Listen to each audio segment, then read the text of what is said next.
G'day, it's Pete here. Today I wanted to talk about how to analyze a bridge hand, and mainly I'm going to be focusing on looking at deep finesse and also gib, the assets we have available that show us what can actually be made.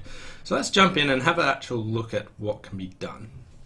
So if you're playing on BBO, what you can do is you might play a hand and your screen might look like this, and if you look over on the right there'll be a My Results tab, Who's Online, Newsfeed.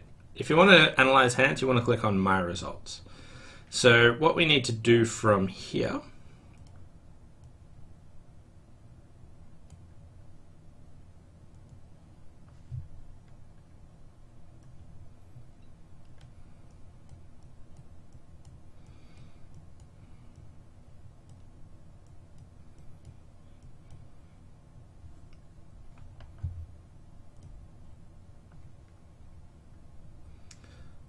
so I'll just jump across to the other side. What we actually need to do from here is if we want to look at hands, what we do is we go all the way down here and there's a little button right down here called Gib. And if we click on that, that actually shows us double dummy analysis. So what is double dummy analysis? So I'll just make it a bit larger. So after you've clicked on Gib, it'll show up with these different numbers here. A few equal signs, some in red, some in green.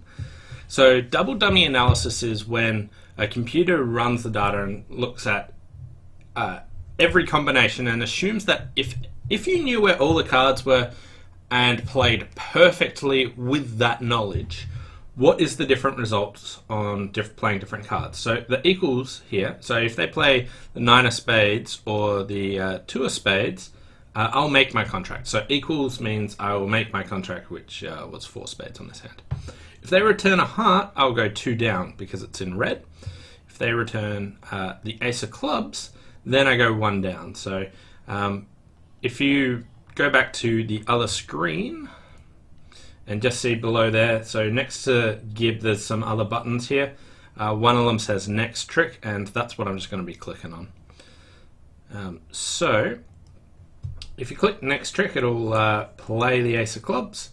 And then if we click it again, it'll show us that now they have to play a heart. That's the only chance that they have to beat it, just 1 trick. So if I go back a trick, and then check out how they did, a heart would beat it too, but now that they've cashed the ace of clubs, they've done that, and now that when I click this, they'll only beat it 1, but every other card will actually let it make. If I look at a different contract, so just check out a previous board. So here we're in 4 hearts, and here it says no matter what they lead, there's a green 2 under it. So that means we would make 2 over tricks no matter what. So if we play a couple of cards, there might be a chance to change it. Yeah, so now my partner's on lead, and if they play a club now, they're just down to 1 over trick, but everything else is 2 over trick. So this is what Gib is. It tells you if you knew where all the cards were and everyone played perfectly, what's the outcome based on the different cards. So it's using computer analysis to assume that everyone knew where all the cards were and could play it properly from there.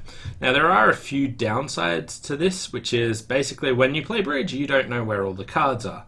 So what it can do is it can drop singleton kings offside, it can play for 5-0 splits right from the start. So you don't want to look at this and go, this is what should happen. Now, for instance, on most of these, maybe it should go 2 down, but it doesn't necessarily mean that you should always be playing for that. So what I like to do when analyzing a hand is I look at what I played and then try and work out what was the line of play. What was I playing for? Was that sensible? And then I use this as a final check to see, could I have done anything different? And is it sensible to try and do that? So you want to use this as a final check rather than using this as the only way of analyzing hands. You want to look at it and think, what was I playing for? Was that a good line of play? And then subsequently, at the end, you want to check, could I have done anything differently? And if it says yes, is it at all sensible to try and play for that? Because sometimes it will suggest things that work on this occasion but are really bad lines of play, so you don't actually want to try and go for them. So don't always look at this and go, okay, we should definitely be beating it too. Maybe you should be beating it too, but you want to try and think through the process to try and work out, is that a good option or not? All right. So let's also look at another thing, which might be if you are playing bridge and you get a hand record at the end, or you're looking at results. So here, this was a hand that was played just in a competition, and my opponents got to 4 spades and they went 1 down, and if you just look at this, it says, well, you should make. So some people would go, oh, I should make, so therefore it was bad. It's bad, I should have made it. Now, that's not necessarily the case. That really depends on the defense. So here, what we did is I led a heart, and they won the queen of hearts. And at this stage, they could go ace of hearts and try and trump a heart. That will fail if I've got the king of spades and can trump in. It won't necessarily fail, but that's probably a good line of play. But what my opponents did was they cashed the ace of spades next, and then just gave up a spade, which my partner won. And in the end, they needed to guess the diamond suit. So if you just look at this, this is something Deep Finesse can do perfectly well. With the diamond suit, they led the ace of diamonds and then a diamond towards the queen third. And what Deep Finesse will say, when it says you'll make this contract of 4 spades, is it will duck the diamond and play for Doubleton king of diamonds, which isn't really a good line of play when the other option is just playing for South to have the king. So trying to hope that South has the king of diamonds seems like a better play, but if you do that, you won't be following the Deep Finesse analysis. So again, you don't want to just look at this data and think, oh, 4 spades can make, I should have made it. You want to look at the line of play and think, was it sensible or not? So here, the opponents probably should have trumped a heart and then tried to take a spade finesse.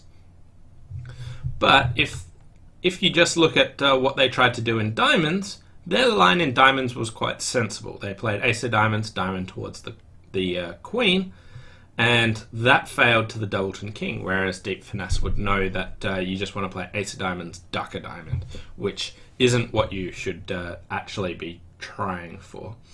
So that would be bad percentages. That works, but the Deep Finesse knowledge can work that out. So in essence, what you look for is use this as a final check to work out what should you have done after you've already gone, okay, what's a decent line of play? What was I playing for? What options were I playing for? And then go from there. One thing that I really do find interesting in these, and I kind of like to look at, is when you look at this and see something like this, if in diamonds. So what this says is if East-West is playing in 1 diamond, if East is the declarer, they can make it, but if West is the declarer, they can't. So it looks at this and says even for a 3-3 fit, East-West can make 1 diamond.